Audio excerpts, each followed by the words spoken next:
Welcome to the Harvesting Wisdom podcast. Together we explore the vast landscapes of life, delving into the rich soil of experiences, sowing the seeds of curiosity, and harvesting the profound wisdom that each episode unfolds.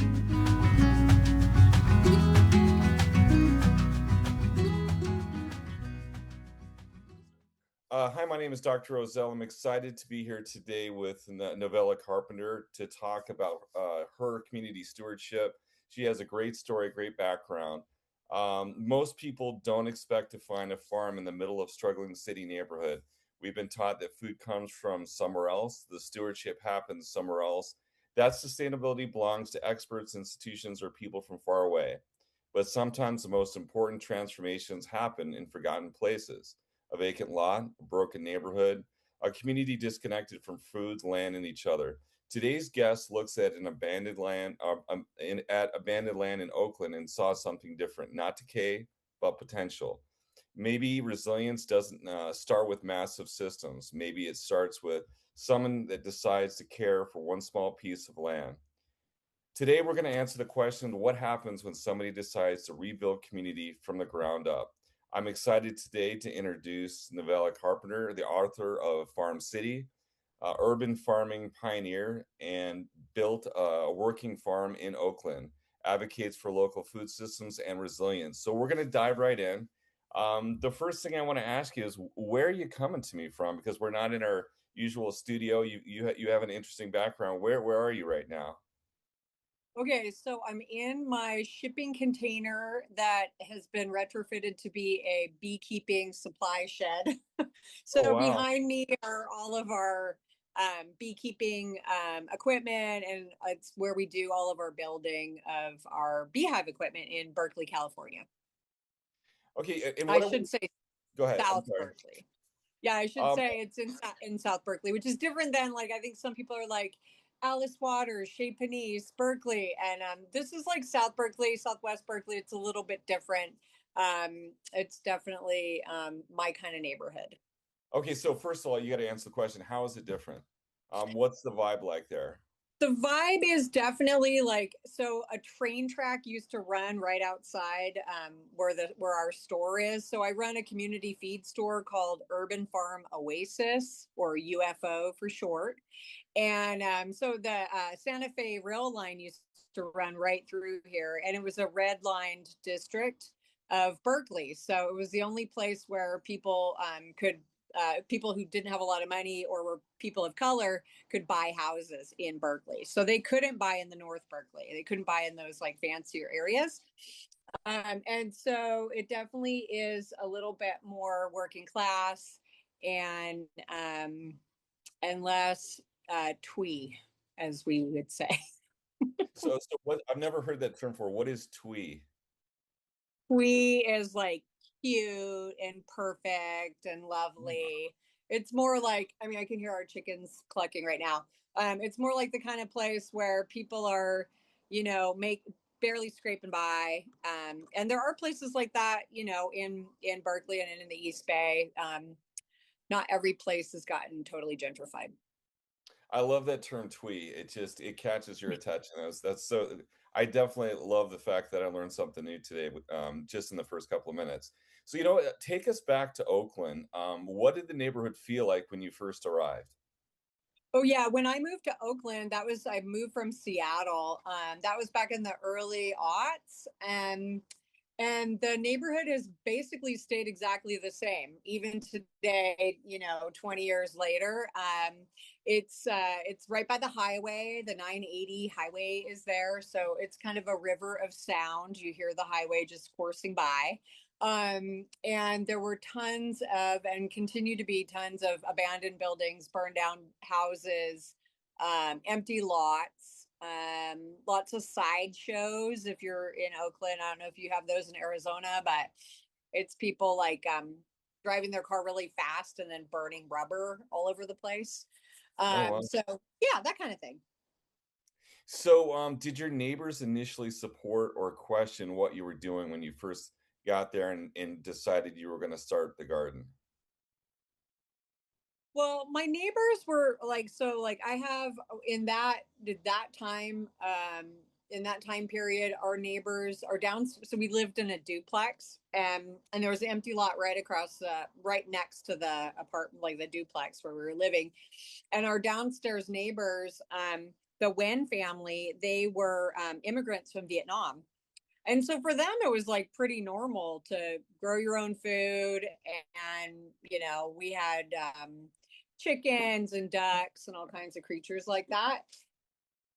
People that were like knew how to farm. And so then, the guy who ran the liquor store like half a block away was from Yemen, and he was a goat farmer. And so when I had goats, he would be like my main guy that I would go ask questions. I'd be like, hey, what's this? How do I, kill this goat?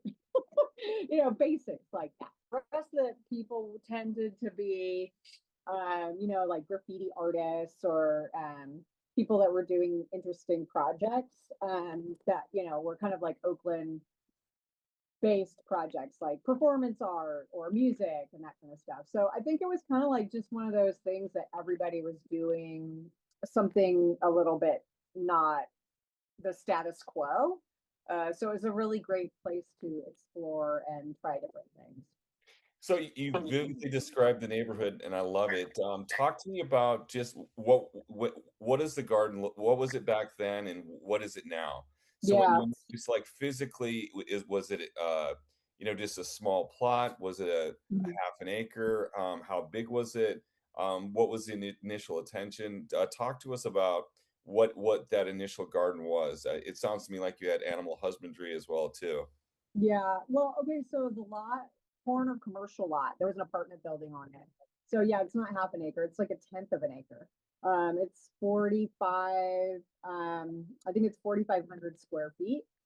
And when we first moved in, it had been kind of like people had parked their cars there. And it was just kind of a weird, place that lots of weeds were growing up and not much was going on. And so when our neighbors, we were like, hey, we should start gardening there. And, we just brought our hose around from the backyard. So we had a backyard, and that's where most of the animal husbandry happened. Like we did goats and pigs and things like that. So most of the animals were there, and then the garden like the vegetables and the fruit trees and stuff. Those were in that. But yeah, so that lot now, when we moved in, it was like kind of a fire hazard. It was like just all these weeds that had grown and then died. And so we just hacked it back and then started, gardening there. We did mostly raised beds. So we would build, out of found pieces of wood, we would build beds and then go get soil from different places. You could get free soil. You still can get some free municipal. And so we fill those beds up. And the reason is because a lot of times when you are gardening in the city, you really have to be careful that there's not lead in the soil. And especially in places where, let's say you're next to a highway. Well, that lead from the back in the day when lead was in gasoline would drift and then be in the ground and be soil. And also from old Victorian houses often had lead in paint, and that paint would chip off and then go into the soil as well. So we had to be careful about that. And the easiest thing to do if you don't own the property is to build a raised bed, put some fabric cloth down, put a bunch of mulch on the ground, and then build raised bed. So what was the initial purpose for the garden? Was it just to produce food? Did you sell it? Did you have classes? I know that you worked in food sovereignty. Was this where it originated from, or did that evolve? Talk to me about that. Well, yeah, it was kind of like just one of those things. Like I had grown up gardening. My parents were hippies; they were like back to work hippies. So we always had a garden. Even after my parents were not hippies anymore and moved to a town instead of being out on the land. So it was something that I was always interested in. Is like, okay, well, we can grow our own food, when I lived in Seattle, I worked for a book publisher, and we published this book called the Encyclopedia of Country Living. And that book had all these great things that you could, do if you're going to be a back to the land homesteader. It was written by this woman, Carla Emery. And I remember working in Seattle and being in an office building and looking through the book and thinking, like, man, this stuff you can do here in Seattle, even. And, it was like growing herbs, making pickles, making cheese, like those kinds of things. And I thought, well, I think we could probably try to, even backyard chickens, right? That was something that was just starting. That was back in the 90s. We're starting to our backyard. And so anyway, so I thought, well, I think we could just do this here in Seattle. So I started raising chickens. And then for my birthday, my husband got me he got me a package of bees, like honeybees.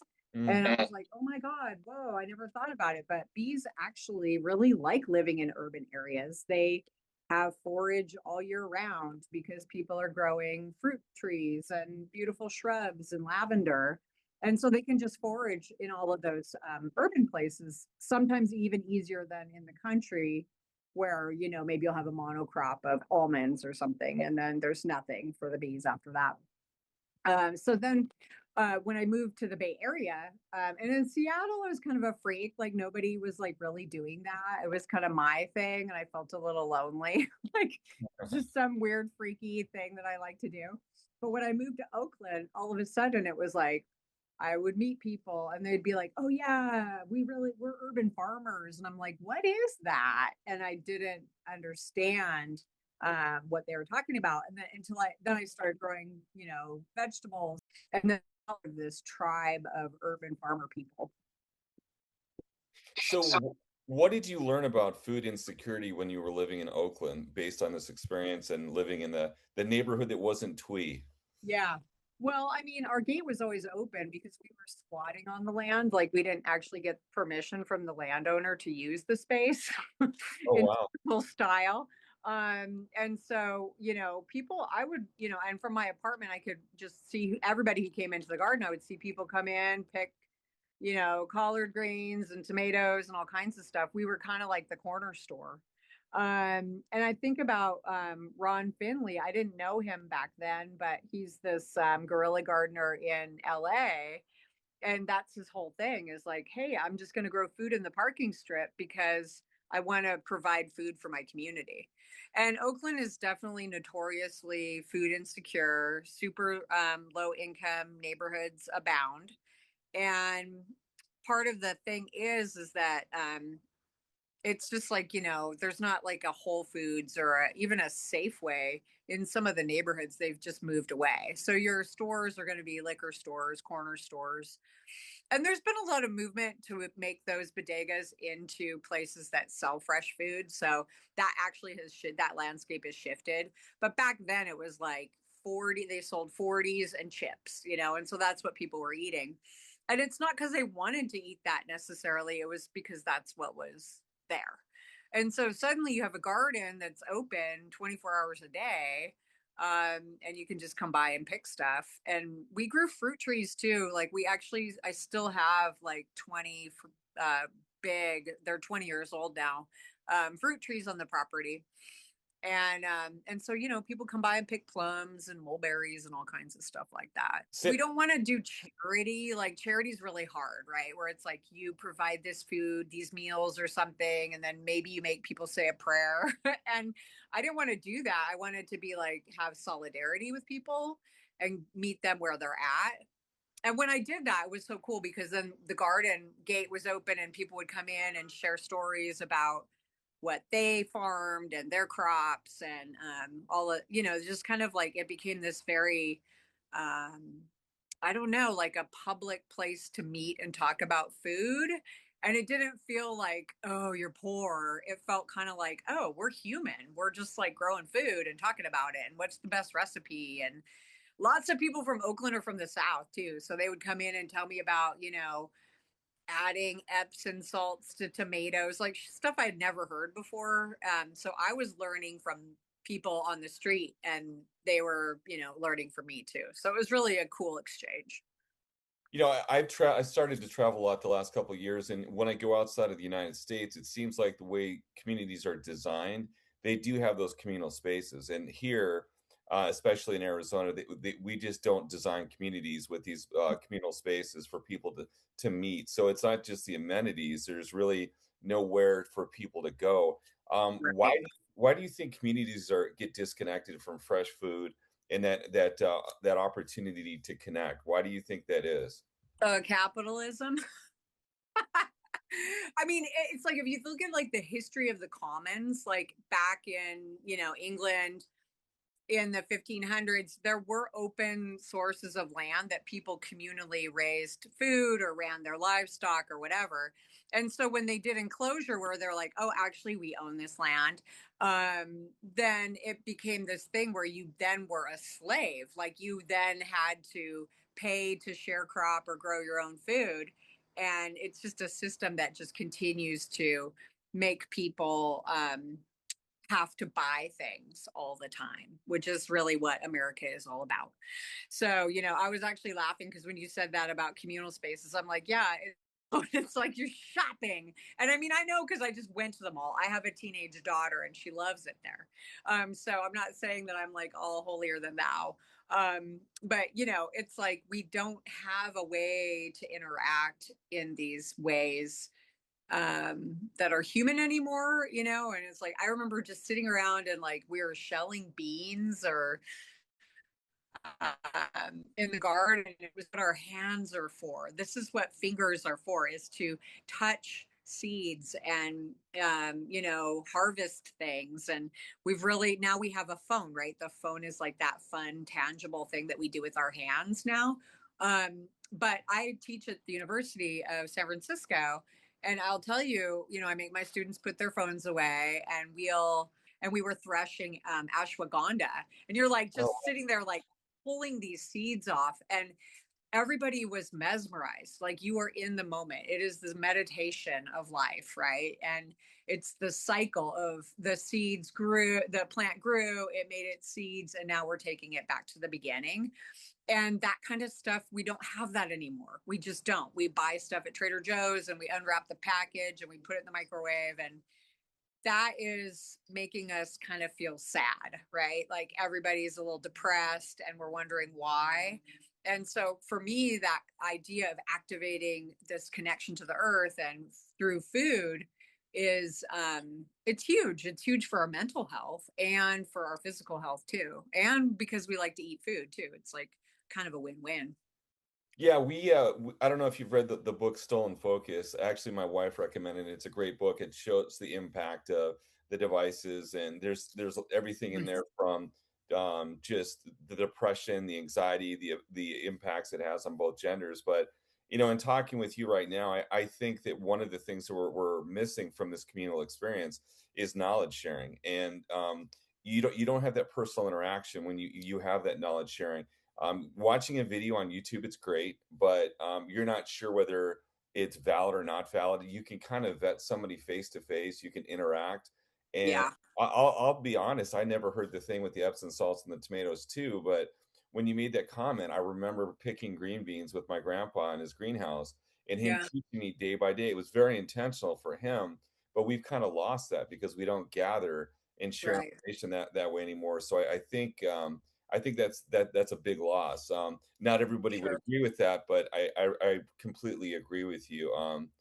So talk to me about the journalism part. You eventually went from Oakland to Berkeley. What inspired that movement? How did your outlook or the way you would advocate or approach community change?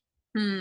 Yeah, well, so I garden. I was like farming in Oakland for a couple years after moving from Seattle, and I was actually working at a garden center called Magic Gardens. And it was in Berkeley. I would ride my bike from East Oakland to Berkeley every day to go to work in the garden center. And one day I was helping a customer, and he had said, "Oh, I just moved here from New York or from Connecticut." and what can I grow? And I was selling him some redwood seedlings or something. And he went to pay, and I looked down at his card and I was like, "You're Michael Pollan?" And he's like, "Yeah, I'm teaching at the journalism school at Berkeley." And I was like, "There's such a thing as journalism school? Never heard of it." And he's a great guy. And so I had been doing some journalism. I had written for The Stranger, which is this alternative weekly in Seattle.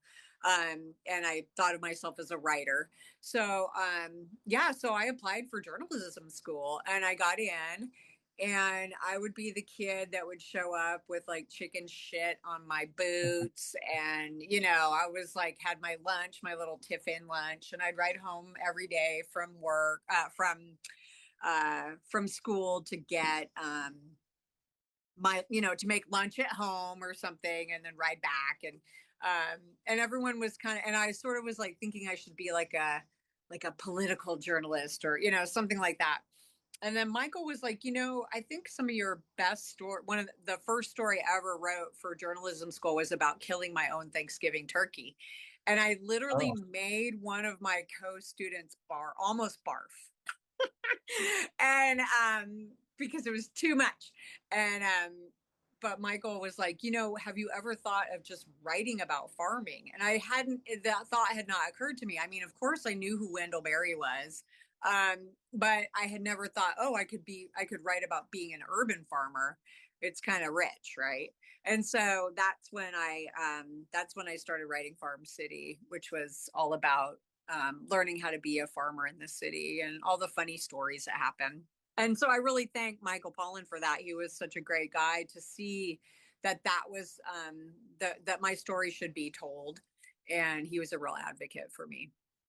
Have you seen change from that? But before you answer that, when you talked about Wendell Berry, we just had a film festival here in Phoenix. It's an environmental film festival. And have you seen the new Nick Offerman movie, Fork in the Road? Part of that. No, I saw that though. I think they were sending me like a flyer about it. Yeah, it's a great movie, and part of the focus is on food systems and the impact of small farmers, and not only farming but also ranching. You have to see it. So, Oh, what cool. what do you think your biggest impact is on telling this story? And I think it's a big story. Yeah. People don't understand how the landscape is shifting within a generation or two, and what they have on their plate now is not what we had 20, 30, 40 years ago, and it continues to shift. So yeah, it's a shifting landscape. I mean, when I wrote Farm City, there was no there wasn't like a YouTube. Like, so like if I was like, how do I kill a pig? I could have YouTubed it now, but back then there was nothing. So I think information is free now and more available. But I think also what was the question again? Now where do you see your impact with journalism? So I think like when my book first came out, people were like, "Whoa, that's crazy." And they wanted to I think they just wanted to hear stories about it. They wanted to like, just it's like a funny story. It's like storytelling, right? But then what I've seen over the years, because it's been almost 20 years since Farm City came out, people are like, hey, because I run this farm store now. And we have people come in and actually say, like, oh my God, I read your book 15 years ago and it changed my life. Like, I started keeping chickens, I started beekeeping, I started gardening. So I think it kind of became a thing where people were like, okay, I'm not going to keep pigs, but I'm going to get, some chickens. Like, it was kind of like, she's crazy and I can do this too. Maybe not at that level, or that level of insanity, I should say. And so I think it really inspired people or made them just think like, oh, I can do this. So I think that's the input that I get over and over from people.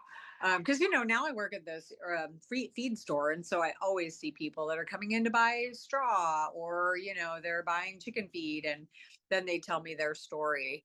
But now I think it's kind of, maybe it's different because like I said, the YouTube thing is more available. But the thing is or maybe there might be some guru. I don't know. I don't actually look at the internet very much. So I don't know what's out there. But I'm assuming there's probably like people that are like, reality television urban farmers that like will tell you all kinds of stuff and make their life look really beautiful and cool on Instagram. So, but yeah, so I think that's the difference. And then maybe it's like a lifestyle thing, and then maybe it's trending for like 20 days, and then the next thing they're into something else. So I have no idea. I have no idea. Yeah, I think everything you're saying is true, and just maybe an optimistic statement. I recently read too that there's a lot of neighborhoods that are pushing back against ordinance or rules not allowing chickens, and they've been successful, which is great because a lot of people are shifting to being more self-reliant, growing their own food, which is fantastic. Yeah. One of the conversations that always comes up that's kind of married with gardening and being more self-reliant is what concerns you most have about the modern industrial food system? Industrial farming, processing processed food when that food is produced. It's getting to the point now where it's just not healthy. We just went to a Yeah. conference with Al Gore and his guest speaker. His name I can't remember, but he was the FDA commissioner, the one that did the citizens petition under Bill Clinton for smoking. He just did another one for processed food. He said it's our existential crisis. It's killing Yeah. us. And unfortunately now it's more prevalent and it's harder to not have the processed food. So with that Yeah. all said, what do you think our biggest challenge is in pushing back against modern industrial food systems? I mean, I just want to also optimistically speaking. So I teach college students, and first of all, number one, a lot of college students want to be farmers now. That Oh, that's never great. happened before, never. Wow. And number two is a lot of them had school gardens growing up. And I do have to say and tip my hat to Alice Waters for the edible schoolyard and all of those other people that started gardens. Like there's an amazing garden in East Oakland called Castlemont High. And there's a woman named Brandy Mack who started their garden there. And it's fucking amazing. It's like a acre of land and people are just farming like crazy. Wow. And then there's like Leah Penniman, Soul Fire Farm in the East Coast, who's doing amazing work, like just doing stuff for people who of African descent who want to farm and like reclaim that identity as a farmer. So I think there's like the identity stuff is really cool and interesting now and nuanced, right? Like historical information about like people who were enslaved were actually enslaved because they were farmers. They knew when they got them, like, okay, these guys are going to be great at growing all these crops over there. So it was kind of this like it's a crazy history lesson as well. So I think there's more awareness of that. So I think that's good. But to get to your point about processed food, of course people eat processed food. It's like we're all so busy. We're all so busy staring at our phones and being on the internet. It's like our minds have been like taken over by these things. And what's cool is there's a whole Luddite movement going on. I think they're having the Lud Fest in New York this summer, which is just a bunch of young people that are like, I am so sick of this. I cannot do this anymore. I cannot just be on this device for like 5 hours a day or whatever it is. So I think there's just like an awareness of it, but for processed food, it's just that easy. It's the simplicity of it. They make it so easy to buy super processed food and eat it. But like it's just as easy to go to the farmer's market and buy the food or support a small farmer. So I think there's levels, but of course then that brings up the issue of privilege and who has the privilege to go shop at a farmer's market. So that's why I got so into urban farming, because I felt like anybody could have a little plot in their backyard. And we've seen that. Like, okay, yeah, I got a lot of press. People were like, urban farming, Novella Carpenter. But it's like, hello, go to Chicago, go to East Oakland. All of those people who came from different countries, they are growing these amazing, better than my garden, because they actually have the cultural knowledge to do it, right? That's like literally passed on from their family members. And so, and the reason they're doing it is because they can't find the crops that they want. They can't find their native crops. So they need to grow them themselves. And I think there's just like, I think people forget that, and they're like the unsung heroes. And I could, I'm white. I was like hanging out with Michael Pollan. I could write a book about it. But I don't know what would be the tipping point when people are just finally like, no, I'm not going to buy this, gross food anymore and support these giant companies who are poisoning us. But I mean, who knows? Like, I mean, RFK, crazy guy, but that is sometimes what he says. So I don't know. Yeah, and first I want to give a shout out to we one of the other films we had at our film festival was the story of Soulfire. It was Farming While Black. We had the director out. It's an incredible movie, so I recommend that anyone sees it. But I think your point is very valid. We're optimizing convenience, but we're losing out on connection to healthy sources of Yeah. food and connections with the community as well. One of the things I really wanted to explore with you too is having a garden. People don't realize it's not just a food source, but it's also that connection to community. Pushing all the access to good healthy food aside, what impact do you think that local garden has on the community? Because it's almost like it's a source of revitalization. Oh, for sure. I mean, I think it's like, I mean, I can say that about gardens. I think are just places where people can assert identity and memory, and so that's such a place for sharing stories and hanging out and talking. There's a garden here in Berkeley called Bancroft Garden, and it's just an amazing space where you can just be there and enjoy stuff. It's free. It's really important to have parks that have food that people can just pick, for no reason, like just kind of do that grazing thing that that really have evolved to do. There's a park that this guy who works at Planting Justice in Oakland developed, and it's called Dover Park. And it's like an edible park. And it's like there's raspberries and there's like tree collards, and it's kind of this permaculture model.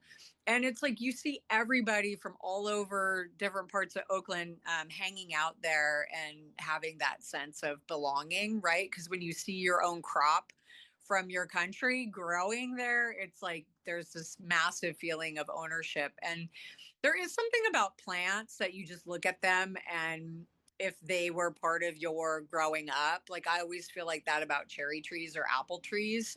I grew up in Idaho, and it's kind of like this, it's like this psychic connection to plants that I think is like really important for us, right? I mean, I'm getting a little woo woo here, but I do think that there is a connection, like that you do get something psychically from interacting with these plants and seeing the bees pollinating the trees and those kinds of things. So I think that, having those public spaces is huge. I don't know if you've been to England, but in London, there's public urban farms everywhere. And so why is that? What we need is a trend of parks becoming these spaces where food is available, right? And, here we're so focused on litigious behavior where people are like, what if they eat a green apple and get a stomach ache? It's just so Yeah. stupid. You're like, oh my God. Okay, like, are we so dumb we can't even like be human anymore? Like, you just have to wonder. And I remember having like federal agents came to my house because I had done a class on how to butcher a turkey, and someone posted it on an like maybe Facebook or something, and they were Wow. worried I was gonna start selling poultry. And I was like, what are you? No, I did this class about it, but people are watching, they don't want you to be food sovereign. They don't. And it's all about money and power and all. So that's why I love Ron Finley. He's like in LA, just growing gardens, creating community. And it's this feeling of power that you get from growing your own food. And if people can feel that you don't want to stop. It's so fun to have that feeling of power. Yeah, honestly, I But think in one. terms of community, I was just No, go going to ahead. say, like, that thing is like, we have to get together, right? It can't just be like me out in a garden by myself. It has to be a community of people that are all doing the work and helping each other and sharing the knowledge and how we learned how to do this stuff.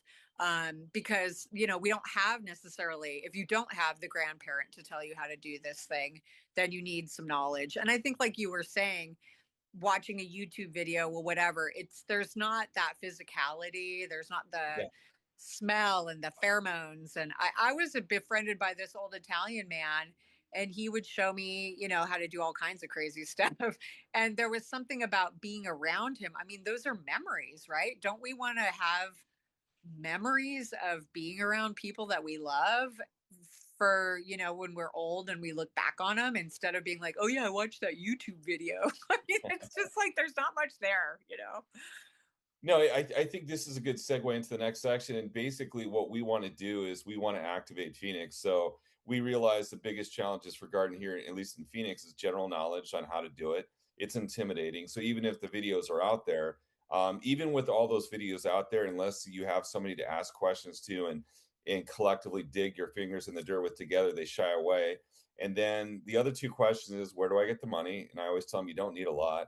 And then the third one is, how do I get people to come? So organization, funding, and then just general knowledge. So what we're going to do is we've hired 5 interns from local universities. We're going to divide the city. We're going to work with 5 schools and just do in each quadrant a once a month. We're going to do a garden class to increase general knowledge. So we want to connect the community that way. We have a conference that we do, but for me, really what we want to do is just drive people to these classes so they can get general knowledge. But to see that that's one of the outcomes. But the other part too is there are tons of community gardens in the city of Phoenix and surrounding areas that everyone's just disconnected. I think with nonprofits or people in the space in general, we're siloed.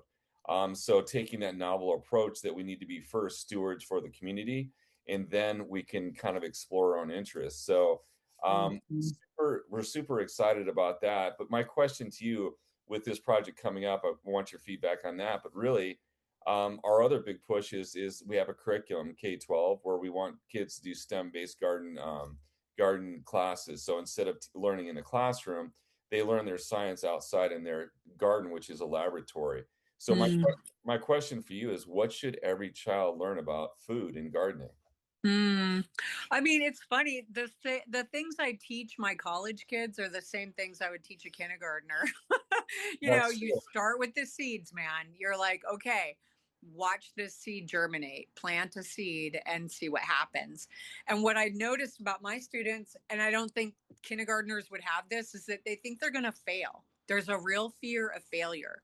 And I'm like, honey, if you think you're going to fail, then plant 3 seeds in this pot, you know, like just go big.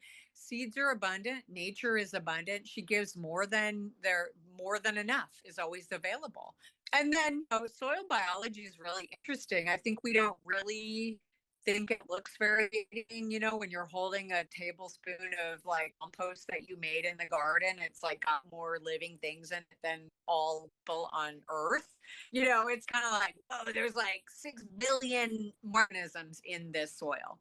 And so getting microscopes and looking at the soil as a living thing instead of a dead thing is huge for kids. And then of course, you know, harvesting and cooking is really special too for kids to, you know, learn about calories or, you know, vitamins that are in different, you know, why is a carrot orange? What's in there? And then doing an analysis of that.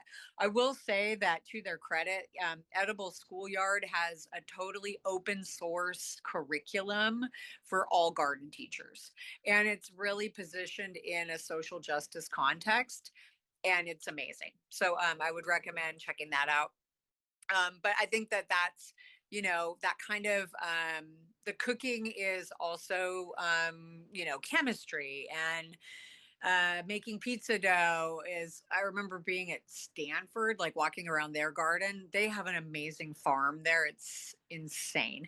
But they have a teacher who comes in and does a whole class about um, bread. It's an entire class about bread, and they have a pizza oven, and there's like, you know, the history of bread and wheat culture, and then like the microorganism, the yeast that's going to rise the bread, and it's just like super magical. And I love teaching fermentation classes. There's this guy, Sander Katz. It's really cool. Who wrote a book called Wild Fermentation. And so, making sauerkraut or kimchi with students teaches about pH, because you need to have the right pH to have the food be safe. And why is the pH like that? Because there's this lactobacteria within the cabbage leaves that feeds on the salty vegetable and then creates this thing that we really like to eat, which is fermented food. So there's just so much to teach the kids through gardening and food. It's amazing. Yeah, and I absolutely agree. I think part of the problem right now is we don't teach this general knowledge anymore, especially when it comes to nutrition. We were in Malawi and we were talking with another group and they said, "Oh, there's an iron deficiency in this local community, so we need to give them vitamins." And we said, "No, why don't you just grow millet or grow something that has a higher iron content?" So Exactly. I think because we don't teach this knowledge, people rely on advertisements or get it from another source. And that's what I tell people. It's being taught, but it's sometimes being taught in a way that's not healthy or not in our community's No. best interest or individuals. So, um, Right. okay, so here's the last question. It's gonna be my tough one. If you were in my shoes and you were trying to activate or trying to get a city to embrace stewardship, based on what I was talking to you, what advice would you give me? Because we are going to train these guys go up, and we want to do it scaffolding so it's not overwhelming. Like we're Yeah. not going to go out the first year and do vermicomposting and composting. We just want to teach them basics so they feel confident, and then we want to build scaffold from there. So, what advice would you Mm. give me to go out there and do this activation in Phoenix next year? People that already have that knowledge. Like, so in Arizona, there's a huge Native population, and then there's the Latino population. So, getting people who are like, find the grandmas, find the grandmas that already are doing this stuff. They're saving seeds, doing all this work, and like build your coalition through this group of people too, right? Because go into necessarily communities and just be like, here's my idea. You kind of want to slow build it and really make sure you've got everyone being heard. I know it's like a total Berkeley thing, but it's very important to do. And then I'm sure there's an Asian community in Arizona too. I don't know. Yeah. But so get all the people, who are in your or African American, whoever they are, and find those people that are already doing the work. And I think that was something that I didn't do that hard. Like, I didn't try that hard when I was starting my farm in Oakland, is like, I didn't go around and find my elders. And I regret that. I think it would have been a lot harder. It would have been, more work, but then in the end, it would have been more, satisfying. Eventually I did find my elders and they came out of the woodwork. The fact is that there are still people that know how to farm and garden, and they're just waiting for someone to come ask them to teach about how to do it. So that, I would say that. And then I would say, why not do vermiculture the first day? Like, let's make it There you go. exciting. Like, get those worms out. Like, that is, touching a worm sometimes is kindergartners, like, that is a lifelong memory that they will have. And a Yeah. worm bin, I start a worm bin in a bucket with holes drilled in it, put into a raised bed. I mean, just that little stuff, those little moves that you can do are just to get people engaged, and like, seeing life is really important. I think monarchs, I think working on native bee population and bee work would be really good too. Like, find out what are the native crops and plants that were grown there. Because even though it's a desert, it's like a rich place. I remember I used to have my kids watch this video that was called the Pueblo Food Experience. Did you ever watch that? No, I haven't. Oh my God, it's off. It was on Vimeo for a while and now it's gone. But it was basically this group. It's Google it. I think they have a website, but the Pueblo Food Experience was native people were like, wow, we feel really unhealthy. We all have diabetes and shit. And so they go on a diet for 30 days. They only eat food from their native tribes. Like, what? And I mean, they go eat mesquite and nopales and all this stuff. they have an expert guide them what this food is, and her name is Roxanne Swenzel. I think it's Swenzel. She has a permaculture group in Arizona. It might be in New Mexico. This is set. Actually, it's not Arizona. I think it's New Mexico. But she has a permaculture institute called Flowering Tree. Anyway, so then they all like go on these, they start eating their own native food, and it's like their blood sugar levels go down. They lose weight. They're healthy. They're not tired anymore. And you're just like, holy shit. So I think like that kind of stuff, like culturally relevant foods and growing that food that's native to there, is going to be really kind of amazing too. I'm psyched for you. That sounds awesome. Yeah, and really good advice, because you're right. Sometimes we get so excited to go into a community to help, but we don't realize that our first role is to walk beside the community instead of sitting them down and telling them what to do. So that's such a great advice. I appreciate that. So I really appreciate you giving me time today. We're going to make sure to follow up with you. I appreciate everybody watching the episode today. Thanks for tuning into Harvesting Wisdom. Make sure to like and subscribe. And Novella will definitely be following up. I appreciate it. I can't wait to hear what you guys do, Charles. That's awesome. Thank you. Have a good one. Take care. Bye-bye.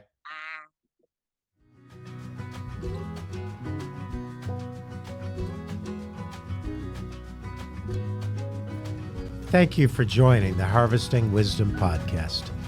Click subscribe and like for ongoing insightful conversations. Explore our webpage for show notes and additional resources. Visit our guests' webpage for deeper insights. Your engagement is the foundation of our journey, and until next time, keep pursuing wisdom.